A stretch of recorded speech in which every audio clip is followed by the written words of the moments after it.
ആയിരത്താണ്ട് വർഷങ്ങൾക്ക് മുമ്പ് അറേബ്യൻ കാലഘട്ടങ്ങളിൽ നടന്ന സംസ്കാര ശൂന്യതയെ അള്ളാഹുവിന്റെ റസൂല് മണത്തറിഞ്ഞുകൊണ്ട് 21-ാം നൂറ്റാണ്ടിലെ മുസ്ലിം സഹോദരിമാരും ആ ഒരു രംഗത്തെ അവർ അവലംബിക്കുമെന്ന് മനസ്സിലാക്കിക്കൊണ്ട് അള്ളാന്റെ റസൂല് ഹിജാസിന്റെ മണ്ണിൽ നിന്ന് പൊട്ടിത്തെറിച്ചുകൊണ്ട് പറയുകയാ, ഏ മുസ്ലിം പെൺകുട്ടികളെ, അയ്യുമാ ഇംറാത്തിൻ, ഏതെങ്കിലും ഒരു മുസ്ലിം പെണ്ണ് നകഹത് നഫ്സഹാ, തന്റെ ശരീരത്തെ അവൾ വിവാഹത്തിന് വേണ്ടി തയ്യാറാക്കുകയാണ്, ബിഗൈരി ഇദ്നി വലിഹാ, തന്റെ ഉപ്പ അറിയാതെ, തന്റെ ഉമ്മ അറിയാതെ, തനിക്ക് സംരക്ഷണം നൽകുന്ന തന്റെ രക്ഷകർത്താക്കൾ അറിയാതെ ഏതെങ്കിലും ഒരു പെണ്ണ് സ്വന്തം സ്വമേധയാ തന്റെ ശരീരത്തെ നിക്കാഹിന് വേണ്ടി തയ്യാറാക്കിയാൽ ഫനികാഹുഹാ ബാതിലുൻ, ഫനികാഹുഹാ ബാതിലുൻ, ഫനികാഹുഹാ ബാതിലുൻ. 3 പ്രാവശ്യം നബി തങ്ങൾ പറഞ്ഞു, അവളുടെ നിക്കാഹ് അസാധുവാണ്,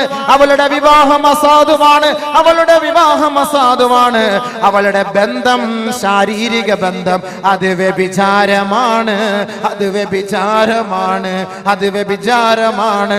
മുഹമ്മദ് മുസ്തഫ സല്ലല്ലാഹു അലൈഹി വസല്ലം. അപ്പൊ രജിസ്റ്റർ ഓഫീസിൽ പോയിട്ട് ഏതെങ്കിലും ഒരു ചങ്ങാതിയെ കൂട്ടിക്കൊണ്ട് പോയിട്ട് കല്യാണം കഴിക്കാവോ? സ്വന്തമായിട്ട് അങ്ങനെ ഒളിച്ചോടി പോയിട്ട് വിവാഹം കഴിച്ചാൽ വ്യഭിചാരം, വ്യഭിചാരം, വ്യഭിചാരം. എന്താ വ്യഭിചാരത്തിന്റെ ശിക്ഷ? അത് ഞാൻ ഇനി പറയണോ? അത് വരുന്നുണ്ട് ഇൻഷാ അല്ലാഹ്. പറയാൻ ഞാൻ പറഞ്ഞുതരാം. നിക്കാഹിന്റെ കാര്യം ഒന്ന് പറഞ്ഞങ്ങോട്ട് എത്തിക്കട്ടെ.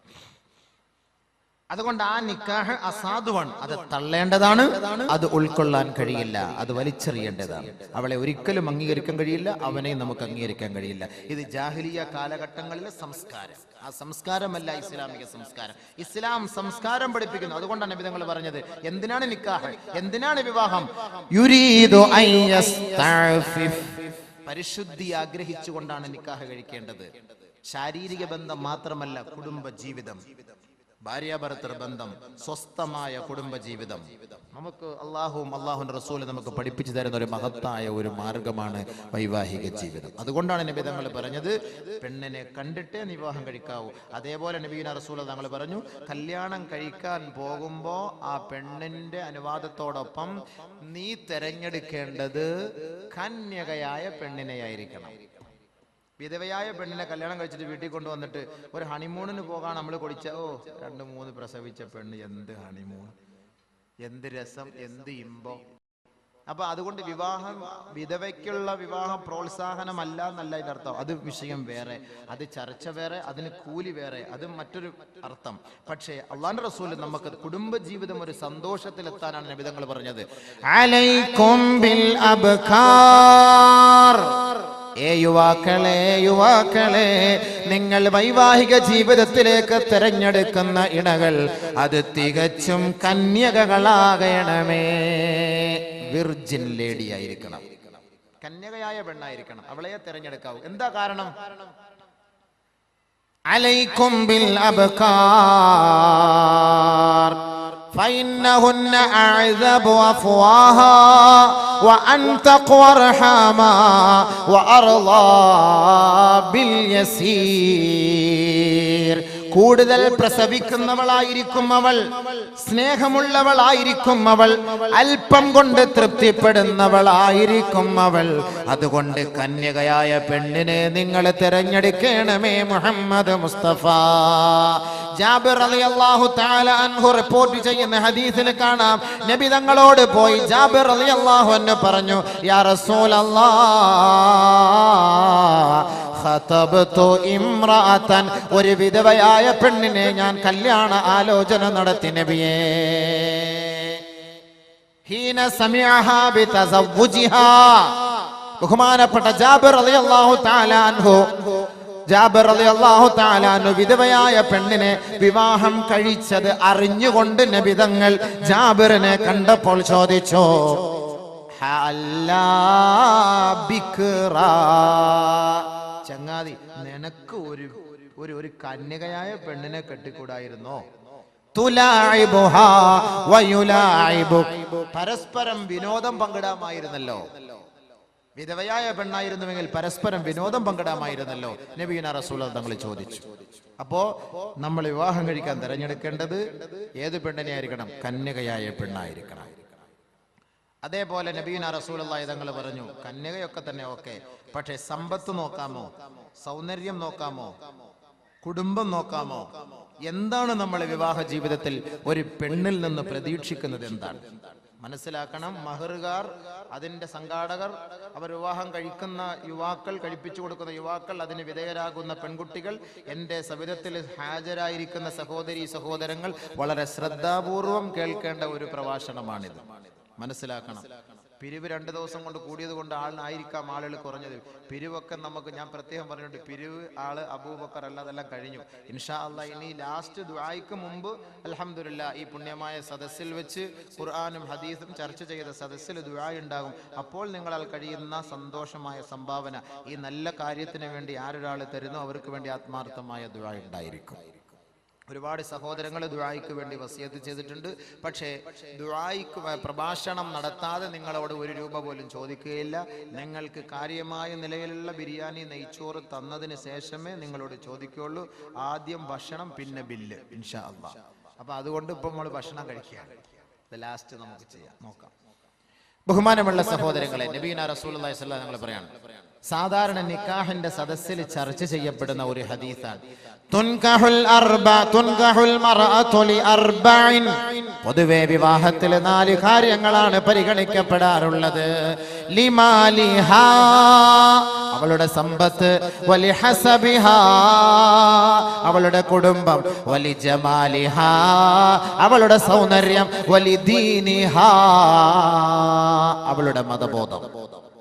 നിക്കാഹ് കഴിക്കുമ്പോൾ ഈ 4 കാര്യങ്ങളാണ് പൊതുവെ പരിഗണിക്കപ്പെടാറുള്ളത്. 1 അവളുടെ സൗന്ദര്യം, അവളുടെ സമ്പത്ത്, അവളുടെ കുടുംബം, അവളുടെ ദീൻ. ഈ 4 കാര്യങ്ങൾ പരിഗണിക്കും. നബിതങ്ങൾ പറഞ്ഞു, ഈ 4 കാര്യങ്ങളിൽ നിങ്ങൾ ദീനിന് മുൻഗണന നൽകണമേ, ദീനിന് നിങ്ങൾ പ്രാമുഖ്യം നൽകണമേ. ഹബീബായ റസൂലുള്ളാഹി എന്തേ ദീനിന് പ്രാമുഖ്യം നൽകിയാൽ? നബി തങ്ങൾ വീണ്ടും പറയുകയാണ്, മൻ റസഖഹുല്ലാഹു ഇംറാതൻ സാലിഹാ ഫഖദ് അആനഹു അലാ ശത്രി ദീനിഹി. ആരൊരാൾക്ക് സാലിഹത്തായ ദീനീ ബോധമുള്ള മതഭക്തയായ മതനിഷ്ഠയായ പെണ്ണിനെ അല്ലാഹു നൽകിയോ, അവന്റെ ദീനിന്റെ പകുതി ഭാഗം അല്ലാഹു അവളെ കൊണ്ട് അവനെ സഹായിച്ചു എന്ന് ഹബീബായ റസൂലുള്ളാഹി സ്വല്ലല്ലാഹു അലൈഹി വസല്ലം. ദീനീ ബോധമുള്ള മതബോധമുള്ള പെണ്ണിനെ കല്യാണം കഴിച്ചാല് നിസ്കരിക്കാൻ അവളോട് പറയേണ്ട കാര്യമില്ല. ഹൈദ് വന്നാൽ എന്ത് ചെയ്യണമെന്ന് പറയേണ്ട കാര്യമില്ല. നിഫാസ് വന്നാൽ എന്ത് ചെയ്യണമെന്ന് പറയേണ്ട കാര്യമില്ല. ഭർത്താവ് സുബഹിസ്കരിക്കാതെ ഉറങ്ങിപ്പോയി, ഭർത്താവിനെ രാവിലെ തട്ടി വിളിക്കണമെന്ന് അവളോട് പ്രത്യേകിച്ച് പറയേണ്ട കാര്യമില്ല. കൃത്യസമയത്ത് വിളിക്കും. ഭർത്താവിന്റെ ഹക്കുകൾ, ഉത്തരവാദിത്തങ്ങൾ പരിപൂർണമായ നിലയിൽ നിറവേറ്റി കൊടുക്കും. അങ്ങനത്തെ പെണ്ണാണ് സ്വാലിഹത്തായ പെണ്ണ്. അതുകൊണ്ടാണ് നബി തങ്ങൾ വീണ്ടും പറയുകയാണ്, ലാ തുസവ്വിജൂഹുന്ന ലിഅംവാലിഹിൻ ഫഅസാ അംവാലുഹുന്ന അയ്യുത്ഗിയഹുൻ. ഏ സഹോദരങ്ങളെ, നിങ്ങളാരും ഒരു പെണ്ണിന്റെ സമ്പത്ത് മോഹിച്ച് നിങ്ങൾ അവളെ വിവാഹം കഴിക്കരുതേ. അങ്ങനെ വിവാഹം കഴിച്ചാൽ നിന്റെ നിർദ്ദേശങ്ങളെ അവൾ തള്ളിക്കളയുമത്രേ. വൈവാഹിക ജീവിതത്തിലേക്ക് നിന്നേക്കാൾ ആസ്തിയുള്ള ഒരു കുടുംബത്തിൽ പോയി വിവാഹം കഴിച്ച് ഒരു പെണ്ണിനെ നീ തെരഞ്ഞെടുത്താൽ, സുഖമില്ലാതെ ഹോസ്പിറ്റലിൽ കിടക്കുമ്പോ നിനക്ക് താങ്ങോ തണലോ ആകാൻ ഒരു പക്ഷേ അവൾ അനുവദിക്കുകയില്ല. പാതിരാ സമയത്ത് ക്ഷീണിച്ചു വരുമ്പോ ഭാര്യ നല്ല ഉറക്കത്തിന്റെ മൂർധന്യാവസ്ഥയിലാണ്. ഇദ്ദേഹത്തിന് അല്പം കട്ടൻ ചായ കിട്ടിയാൽ കൊള്ളാം. പക്ഷേ ഭാര്യയെ എങ്ങനെയാണ് വിളിക്കുക? അവളുടെ പ്രതികരണം എന്തായിരിക്കും? ഭയപ്പെട്ടുകൊണ്ട് വെള്ളം കുടിക്കേണ്ടതിന് പകരം പച്ചവെള്ളം കുടിച്ച് ഒരു പക്ഷേ മരിക്കുന്ന സഹോദരങ്ങൾ നമ്മുടെ മുന്നിലുണ്ടാകും. എന്തേ അതിനുള്ള കാരണം? സമ്പന്ന കുടുംബത്തിൽ വളർന്ന പെണ്ണിനെ തെരഞ്ഞെടുത്ത് വിവാഹം കഴിച്ചപ്പോൾ നിന്റെ വാക്കുകൾ അവൾ നിഷേധിച്ച് തള്ളുകയാ. ലോകത്തിന്റെ നായകന്റെ പ്രഖ്യാപനമാണിത്. ലോകത്തിന്റെ നായകന്റെ പ്രഖ്യാപനമാണിത്. തള്ളിക്കളയരുതേ, പുച്ഛിച്ച് തള്ളരുതേ. അല്ലാഹുവിന്റെ റസൂൽ പറഞ്ഞ വാക്കാണിത്. ലാ തുൻകിഹൂഹുന്ന ലിഅംവാലിഹിൻ, സമ്പത്ത് മാത്രം പ്രതീക്ഷിച്ച് നിങ്ങൾ വിവാഹം കഴിക്കരുതേ. ഫഇന്നഹു, കാരണം അങ്ങനെ നിങ്ങൾ വിവാഹം കഴിച്ചാൽ നിന്റെ നാക്ക്, നിന്റെ നാമങ്ങളെ, നിന്റെ വാക്കുകളെ അവൾ സ്വീകരിക്കുകയില്ല. അവൾ തട്ടിക്കളയും.